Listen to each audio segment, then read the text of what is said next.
Hello friends, welcome to my YouTube channel. Today we are going to study Biology Science Chapter 5 The Fundamental Unit of Life। ये chapter आप 8 में पढ़ चुके हो, जो chapter का नेम था 8 चैप्टर सेल। अब वो न्यू एनसीईआरटी से हट चुका है वो चैप्टर।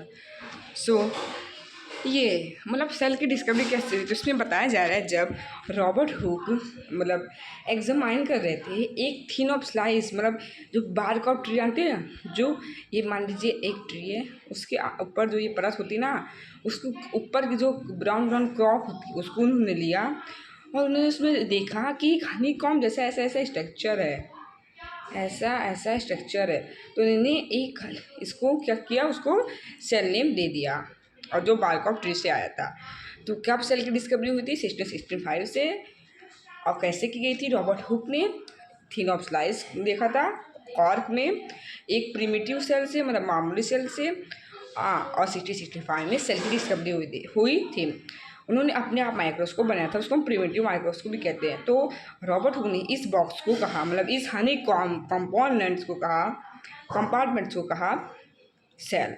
और सेल कहाँ से आया है? एक लिटिन वर्ड से आया है, और उसका मतलब होता है लिटिल रूम। दिस में सीम, ये आपको बहुत छोटे दिखते होंगे, ये आपको कभी कभी दिखते नहीं। सेल आप देख ही नहीं सकते, माइक्रोस्कोप के बिना आप सेल नहीं देख सकते, but it is very important. ये हिस्ट्री ऑफ साइंस में बहुत इंपॉर्टेंट था। पहली बार कोई हमने लिविंग अपीयर देखा था, लिविंग थिंग्स देखी थी, जो एक चीज़ से होके दूसरा चीज़ बन रहा है। जैसे कि जो सेल बनते हैं ना, वो पुराने सेल से ही बनते हैं, ये सेल थ्योरी में बताया गया है। तो उसको उन्होंने क्या नाम दिया? सेल दिया। अब ये ऑर्गेनिज्म किससे बने हैं ये देखते हैं। What are living organism made of? इससे पहले आप ये देख लीजिए, एक ये लीजिए, ओनियन लीजिए, ओनियन को कट कर दिए। अब जो कट करे ना, उसके ऊपर की क्या लीजिए? स्किन लीजिए, पील ऑफ स्किन लीजिए, ऊपर की लेयर लीजिए। उसको स्लाइड ग्लास में रख दीजिए, वॉच ग्लास में, उसमें वाटर होना चाहिए। उसको एकदम ऐसा करिए कि कभी सूखे ना, फोल्ड ना, एकदम जैसे ऐसे आप एक वो रहेगा ग्लास, वॉच ग्लास, उसके ऊपर ऐसे एकदम रखिए, ओके। वाटर के ऊपर उसको पहले धो दीजिए।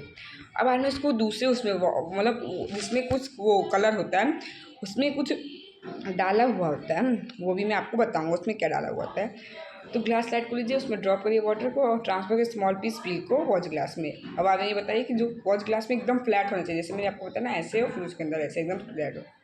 अब नेसेसरी है कि उसको हम एक पेंट ब्रश से उसको हम क्या कर सकते हैं, डलिए, हाथ से मत डालिए, उसको सैफरान सोल्यूशन कहा जाता है। फिर आप उसको देख सकते हैं, और एकदम आराम से उस सेल को यहाँ पे रखिए। अब आपने यहाँ से ऑब्जॉर्व करिए ऊपर से। अब उसके अंदर क्या देखेंगे, कौन सा स्ट्रक्चर दिखेंगे आपको? कुछ ब्रिक जैसे दिखेगा ना, ये देखिए, आप उस सेल के अंदर ये देखेंगे। आप देखिए, अगर आप कंपाउंड माइक्रोस्कोप ले रहे हैं तो उसके अंदर आपको खाली ऊपर का दिखेगा। अगर आप एकदम पावरफुल वाला लेते हैं माइक्रोस्कोप, तो आप पूरे उसके पूरे सेल के अंदर के पार्ट्स देख सकते हैं। उसमें खाली क्या देखोगे कंपाउंड माइक्रोस्कोप में? न्यूक्लियस और सेल। देखिए ब्रिक जैसा स्ट्रक्चर है ना, हनीकॉम्ब जैसा। ये देखिए, ये आइस पीस होता है कंपाउंड माइक्रोस्कोप का। ये कॉर्ड्स एडजस्टमेंट, यहाँ पे साइंस एंड बाद में फाइन एडजस्टमेंट होता है, आर्म होता है, ऑब्जेक्टिव लेंसेज होते हैं, फिर क्लिप होते हैं, बाद में बॉडी ट्यूब होता है, इसको बॉडी ट्यूब कहते हैं। यहाँ से फिक्स किया जाता है माइक्रोस्कोप स्लाइड, यहीं पे रखा जाता है, ऊपर से देखा जाता है कि क्या दिख रहा है, यहाँ पे फिक्स किया जाता है कि कैसा दिखे। फिर बाद में ये होता है मिरर होता है, जहाँ पे कोई लाइट आनी चाहिए। अगर लाइट नहीं आएगी तो हम वो सेल को नहीं देख सकते हैं। अब हम क्या करते हैं, टेम्प्रोरी हमें माउंटेन जैसा दिखेगा, हम क्या करते हैं, क्या ये स्ट्रक्चर सिमिलर होते हैं? तो चलिए देखते हैं। दिस स्ट्रक्चर जो होते हैं वो एकदम सिमिलर दिखते हैं एक दूसरे से, टुगेदर दे फॉर्म एक बिग स्ट्रक्चर बनाते हैं, जैसे ओनियन बल्ब। हमने एक टिप भी देखा है था अभी कि ओनियन बल्ब जो डिफरेंट साइज होते हैं, ओनियन जो होता है वो कोई छोटा कोई बड़ा, लेकिन जो सेल होते हैं ना, वो एकदम सेम साइज के होते हैं। पर जो ये आपको एकदम बिल्डिंग ब्लॉक से दिखेगा, जो उसकी ओनियन बल्ब की जो आप वो देखेंगे, सेल देखेंगे, एकदम बिल्डिंग होगा। तो इसलिए सेल को हम बेसिक यूनिट ऑफ लाइफ भी कहते हैं, इसको हम सेल कहते हैं। जो ये ब्रिक जैसा दिख रहा है ना, इसी को हम सेल कहते हैं। नॉट ओनली ओनियन नहीं खा रही, और जैसे दूसरे ऑर्गेनिज्म वो सेल से बने होते हैं। देखिए ये है रॉबर्ट हुक ने 1665 में कॉर्क ऑफ स्लाइस में प्रिमिटिव सेल से डिस्कवर सेल। फिर लीवॉन हुक ने इम्प्रूव माइक्रोस्कोप से एक जिंदा सेल को ढूंढा था, इन्होंने मरे सेल को ढूंढा था पॉन्ड वाटर में। बाद में रॉबर्ट ब्राउन ने 1831 में न्यूक्लियस को बाद में जो डिस्कवर सेल, फिर पुरकिंजी ने 1839 में वे उसके अंदर प्रोटोप्लाज्म डिस्कवर किया था फ्लूइड के अंदर, सेल के अंदर। एंड बाद में जो सेल थ्योरी, फिर सारे प्लांट्स एनिमल मतलब उन्होंने बताया था कि उससे बने हैं, सेल से बने हैं, हम भी सेल से बने। फिर बाद में सेल्डिन या सोची ने ढूंढा था, उन्होंने मतलब वो सेल थ्योरी की थी कि सारे क्या कहते हैं जो मतलब सारे जो लिविंग बींग्स हैं वो सेल से बने हैं। फिर विरकाउ ने जो कहा था, विसाउ ने कहा था कि जो सेल थ्योरी है उन्होंने एक्सप्लेन की थी कि सारी जो सेल है वो प्री एग्जिस्टिंग सेल से बने, पुराने सेल से बने। ये 1940 में हमें एक अच्छा माइक्रोस्कोप मिला, एकदम हाई पावर वाला मैग्नीफाइंग एकदम मिला, इसलिए हमने सारे स्ट्रक्चर को देखा। तो जैसे मैग्नीफाइंग लेंस का हो गया तो हम डिस्कवर करते हैं माइक्रोस्कोप वर्ल्ड को। कोई को होते हैं जिसमें एक ही, इसमें सिंगल सेल होता है, वो एक एग्जाम्पल है अमीबा, पैरामीशियम, फिर ऐसा है बैक्टीरिया, ये सब है। ये ऑर्गेनिज्म को हम unicellular, what is unicellular, which organism has only one cell, it is called unicellular, universe single. दूसरी तरफ जो बहुत सारे सेल होते हैं वो डिफरेंट फंक्शन परफॉर्म करते हैं। जो मल्टी सेलुलर मतलब which organism has many cell, it is called multicellular, many. जैसे फंगी, प्लांट, एनिमल, हम ह्यूमन्स हो गए, एवरी मल्टी सेलुलर ऑर्गेनिज्म सारे सिंगल सेल से बने हैं। वो कैसे दिखते हैं तो वही है कि देखिए आप मतलब हर वेजिटेबल के आप ऐसे ऊपर की लीव्स मतलब पेड़ उखाड़ के देखिए, अलग अलग साइज है, हाँ अलग अलग होंगे।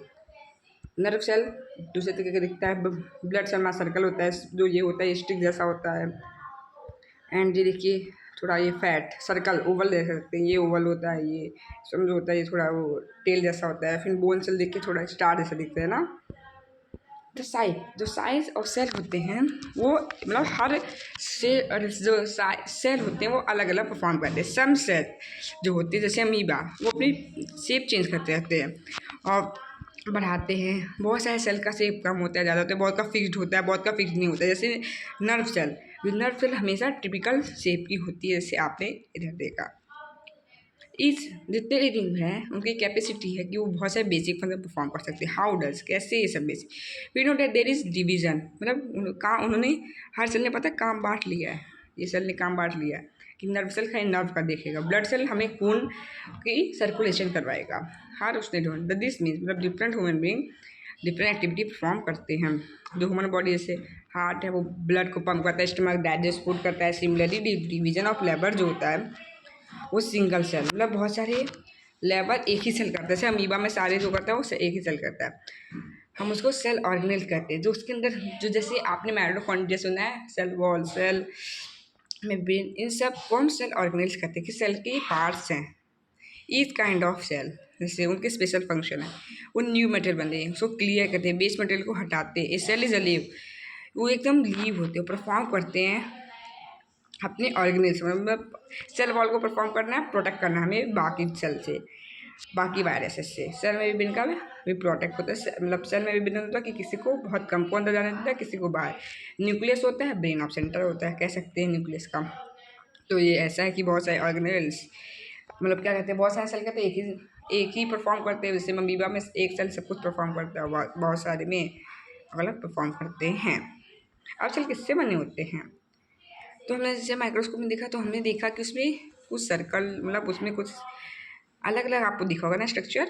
तो जैसे उसमें स्ट्रक्चर न्यूक्लियस हो सकता है, प्लाज्मा मेम्ब्रेन हो सकता है, न्यूक्लियस भी हो सकता है, साइटोप्लाज्म भी हो सकता है, और सारी एक्टिविटी जो सेल के अंदर है वो अलग अलग एनवायरनमेंट में अपने काम करते रहते हैं। प्लाज्मा मेम्ब्रेन और cell membrane, plasma membrane cell wall कहते हैं, ये आउटर मोस्ट कवरिंग है, ये सब प्लेट होते हैं। मतलब ये सेल ये होता है जैसे एनिमल सेल है, इसको हम प्लाज्मा मेम्ब्रेन कहते हैं। द प्लाज्मा मेम्ब्रेन जो होता है वो किसी को अंदर आने देता है, सबको अंदर बाहर नहीं जाने देता, वो सिलेक्टिव परमेबल होता है, वो किसी को आने देता है, जिसको हम सिलेक्टिव परमेबल मेम्ब्रेन कहते हैं। How does the movement of substance take place into the cell, कैसे मूवमेंट, सम सब्सटेंस जैसे कार्बन डाइऑक्साइड होता है, ऑक्सीजन होता है, वो सेल मेम्ब्रेन के आसपास डिफ्यूज होता है। हमने जब पढ़ा है अगर सेल के अंदर कार्बन डाइऑक्साइड कम होता है तो बाहर वाला कार्बन डाइऑक्साइड अंदर आ जाता है, अगर बाहर कम होता है तो सेल के अंदर से बाहर आता है। तो हमने पढ़ चुके हैं डिफ्यूजन वाले चैप्टर में। वी शो मतलब इंटरमिक्सिंग होता है, the intermixing of particles their own, it's called diffusion. हमें बहुत सारे स्पॉन्टेनियस मूवमेंट देखे हैं, मतलब हाई कॉन्सेंट्रेशन से रीजन से लो कॉन्सेंट्रेशन। इसका मतलब होता है जैसे सेल में अगर कम ऑक्सीजन है और बाहर ज़्यादा ऑक्सीजन है तो इक्वल हो जाएगा, ये यहाँ पे चला जाएगा, इक्वल हो जाएगा। और समथिंग सिमिलर जैसे CO2 में भी होता है, अगर जहाँ पे कम होता है, जहाँ पे हाई कॉन्सेंट्रेशन अगर सेल के अंदर है तो बाहर अगर कम होगा तो बाहर चला जाएगा। तो इसलिए जो नीचे जहाँ पे कम होता है वहाँ पे मतलब जो जहाँ पे ज़्यादा होता है और जहाँ पे कम होता है, जो ज़्यादा वाला कम के पास चला जाता है। CO2 move out of the cell, carbon dioxide जो होता है वो बाहर से मतलब हाई कॉन्सेंट्रेशन से लो कॉन्सेंट्रेशन में जाता है प्रोसेस डिफ्यूज़न से। सिमिलरली जो मतलब O2 ऑक्सीजन होता है वो एंटर करता है सेल से डिफ्यूज़न के प्रोसेस से। अगर सेल के अंदर कम ऑक्सीजन है और एक्सटर्नल बाहर उसके ज़्यादा ऑक्सीजन है तो जो कम वाला जहाँ पे कम होगा वहाँ पे ज़्यादा चला जाएगा। वाटर लॉ से वाटर लॉ ऑफ डिफ्यूजन को भी मानता है। मूवमेंट ऑफ वाटर मॉलिक्यूल्स होता है एकदम सेलेक्टिव परमिएबल होता है, उसको हम ऑस्मोसिस कहते हैं। वाटर सबके अंदर नहीं जाता, किसी किसी के अंदर भी जाता है। The movement of water across the plasma membrane, इस सेल के अंदर पता है पूरा फ्लूइड जैसा सब्सटेंस बड़ा होता है, उसको हम साइटोप्लाज्म कहते हैं, तो उसको हम वाटर कह सकते हैं। फिर बहुत सारे वाटर के अंदर बहुत सारे सब्सटेंस डिजॉल्व होते हैं। ऑस्मोसिस एक नेट डिफ्यूजन है, वो किसी किसी को जाने देता है। सेलेक्टिव परमिएबल मतलब क्या होता है, ध्यान रखिए, किसी किसी को ही जाने देता है। सेलेक्टिव परमिएबल तो हाई सल्यूट। तो क्या होता है इन द मीडियम, अगर सेल हाई कॉन्सेंट्रेशन है, अगर उसका मीनिंग होता है अगर outside solution is value delight the cell will gain water osmosis such solution is non hypotonic. जैसे मान लीजिए जैसे कि ये आपने राइस ली, किशमिश लिया है और बाहर पानी आपने इसको रात में रख दिया है, तो ये पानी जो होगा ना ये किशमिश के अंदर चला जाएगा तो स्वेल हो जाएगा। हाँ, और इसमें 2 में तो वही है कि हाई कॉन्सेंट्रेशन से लो कॉन्सेंट्रेशन में जाता है। इस प्रोसेस को हम हाइपोटेनिक सोल्यूशन बोलते हैं। अब इसमें क्या, इट इज़ मीडियम, ये मीडियम है कि जो वाटर है ना वो लो से उस पे जाता है हाई सॉरी ये है ऑस्मोसिस। मतलब अगर आपके इसमें रेसिस में पानी है, आपने बाहर पानी भरा है तो इक्वल ही रहेगा, वो कम ज़्यादा नहीं होगा क्योंकि अंदर भी पानी बाहर इक्वल पानी है, इसलिए उसको हम क्या कहते हैं, आइसोटोनिक सोल्यूशन कहते हैं। एक मीडियम, अगर मीडियम उसका कम होगा, मान लीजिए ये वो है क्या कहते हैं, ये किशमिश है, आपने बाहर सॉल्ट रखा है तो पता है सॉल्ट जो होता है वो पानी को गेन कर लेगा, तो गेन कर मतलब खींच लेना, बाहर खींच लेना, उसको हम हाइपरटोनिक सोल्यूशन बोलते हैं। इक्वल रखना मतलब न्यूट्रल रखना, उसको आइसोटोनिक सोल्यूशन बोलते हैं। हाइपोटोनिक क्या होता है, जहाँ पे पानी कम होगा वो पानी वहाँ चला जाएगा। और इसमें सेकंड में मतलब आइसोटोनिक मतलब होता है कि पानी दोनों जगह बराबर है। एंड थर्ड में क्या होता है, हाइपरटोनिक होता है। मतलब हाइपरटोनिक होता है कि अंदर पानी कम है और बाहर ज़्यादा है। तो क्या करता है, अगर आप बाहर सॉल्ट लग दोगे ना तो जैसे ये जो पता है ये सॉल्ट होता है वो पानी को खींचता है, तो वो राइस में मतलब राइजन में से मतलब किशमिश से पानी खींच लेगा, तो आप सुबह उठ कर देखोगे तो एकदम वो सूखा सूखा और हो जाएगा। उसके सारे अंदर के सेल मर जाते हैं, खाली ऊपर सेल में भी ब्रेन बचता है और सेल वॉल बचते हैं। तो एक्टिविटी है unicellular fresh water organism and most cell, मतलब बहुत सारे वाटर वो गेन कर लेते हैं, उसको ऑस्मोसिस कहते हैं। प्लांट रूट्स भी देखिए आप, एक ऑस्मोसिस का कि वो वाटर को गेन कर लेते हैं, उसको ऑस्मोसिस कहते हैं। डिफ्यूजन इज इम्पॉर्टेंट, एक इम्पॉर्टेंट है गैस एंड वाटर में, ये लाइफ साइकिल है। In addition to this cell has also obtained nutrition from its environment, different molecules in and out of the cell। क्योंकि देखिए हर एक लिविंग थिंग्स का क्या कहते हैं बाहर होता है, मतलब एक वो ट्रांसपोर्ट होता है कि उनको कहाँ एनर्जी यूज़ करनी है। प्लाज्मा मेम्ब्रेन एक फ्लेक्सिबल होता है, उसको हम सेल मेम्ब्रेन कहते हैं। It is made up of organic molecules, वो लिपिड से बना होता है। तो देखिए इसका मीनिंग आपको अच्छे से समझो। डिफ्यूज़न एक इम्पॉर्टेंट एक एक्सचेंज है गैस का, मतलब लाइफ साइकिल का। इसमें आप जो सेल है ना उसको अगर न्यूट्रिशन चाहिए, बाहर से सेल है उसके न्यूट्रिशन कम हो गया और बाहर न्यूट्रिशन ज़्यादा है तो बाहर से अंदर न्यूट्रिशन खींच लेगा। तो मैंने कहा ना हर लिविंग बीइंग को अपने रिक्वायरमेंट के हिसाब से एनर्जी लेनी होती है और उसको कब यूज़ करनी होती है। तो प्लाज्मा मेम्ब्रेन को एक फ्लेक्सिबल होता है, प्लाज्मा मेम्ब्रेन मतलब सेल मेम्ब्रेन, वो किसके ऊपर से बना होता है, लिपिड से बना होता है, प्रोटीन से। हाउएवर जब प्लाज्मा मेम्ब्रेन को हम इलेक्ट्रॉन माइक्रोस्कोप देख सकते हैं, उससे नहीं देख सकते, ये आप इस माइक्रोस्कोप से नहीं देख सकते, आप उसको खाली तो मतलब क्या होता है कि खाली आप प्लाज्मा मेम्ब्रेन को इलेक्ट्रॉन माइक्रोस्कोप से देख सकते हो। फ्लेक्सिबिलिटी जो होता है सेल मेम्ब्रेन का मतलब आपने अमीबा पे देखा होगा, वो सूडोपोडिया से मतलब खाना खाता है, उसको हम फॉल्स फीड बोलते हैं। जैसे अमीबिया ये है, उसको फूड यहाँ पे है, तो क्या करता है पता है, अमीबिया नकली पैर बना के आगे जाके वो फूड को गल्फ कर लेता है। इस प्रोसेस को हम इंडोसाइटोसिस बोलते हैं। इंडोसाइटोसिस बोलते हैं इस प्रोसेस को। तो हाउ सब्सटेंस लाइक CO2, मतलब सब्सटेंस CO2 और वाटर मूवमेंट में क्या होता है, तो मैं आपको इसका आंसर बताता हूँ।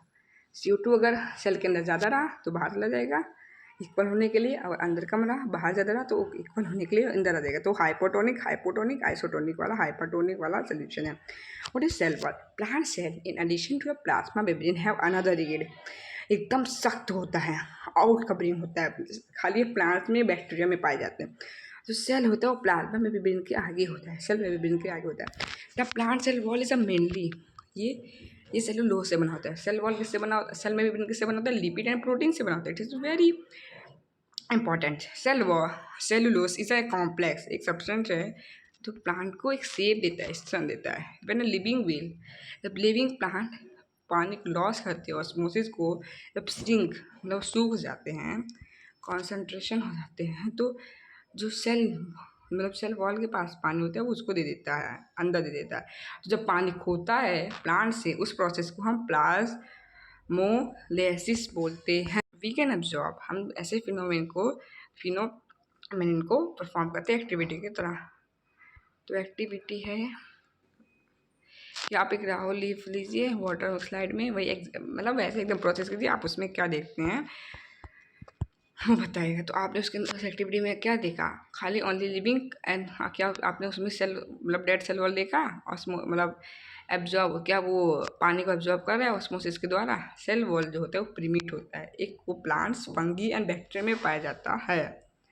वो वेरी डिलाइट होता है, हाइपोटोनिक्स होता है, और इसमें जो होता है वो ब्रस्टिंग, वो कभी भी फट सकता है, वो कभी भी नहीं फटता है, कभी भी नहीं फटता है। In such medium the cell tend to take up water, वो वाटर ऑस्मोसिस से लेता है। द सेल, वो सेल ऑस्मोसिस मतलब हाइपोटोनिक मतलब होता है सेल अंदर पानी लेता है, हाइपरटोनिक मतलब होता है सेल बाहर पानी, सेल का पानी बाहर जा रहा है, और आइसोटोनिक का मतलब होता है कि न्यूट्रल है, दोनों जगह पानी बराबर है। The wall exert an equal pressure against the swollen cell, तो जो मतलब वॉल जो होता है वो इक्वल प्रेशर लगता है अगर सेल मतलब स्वेल हो जाता है। प्लाज्मा में अगर स्वेल हो जाता है तो मतलब वो इतना रिगिड होता है, इतना मतलब वो ठोस होता है, एक सॉलिड टाइप मान लीजिए। ऐसा होता है कि उसको मतलब फटना बहुत ही मुश्किल है, फटता नहीं वो बिकॉज ऑफ देयर वॉल, क्योंकि उसकी वॉल जो होती है वो ग्रेट मतलब with stand much greater change, अपने मीडियम को चेंज करता रहता है एनिमल के मुकाबले। मतलब देखिए सेल वॉल एक डेड एनिमल है, उसको हम डेड कह सकते हैं, एक वो लिविंग थिंग्स नहीं है। सेल वॉल डेड थिंग्स से बना होता है, जो डेड सेल होते हैं उनसे बना होता है। तो पर एनिमल में ये नहीं होता। तो पार्ट 1 के लिए इतना, पार्ट 2 के लिए हम अगले वीडियो में मिलेंगे। आपको मेरा वीडियो कैसा लगा ज़रूर बताइए, सब्सक्राइब लाइक एंड कमेंट करिए, एंड कोई क्वेरी हो तो पूछिए, अपने फ्रेंड के साथ शेयर कीजिए। Thank you.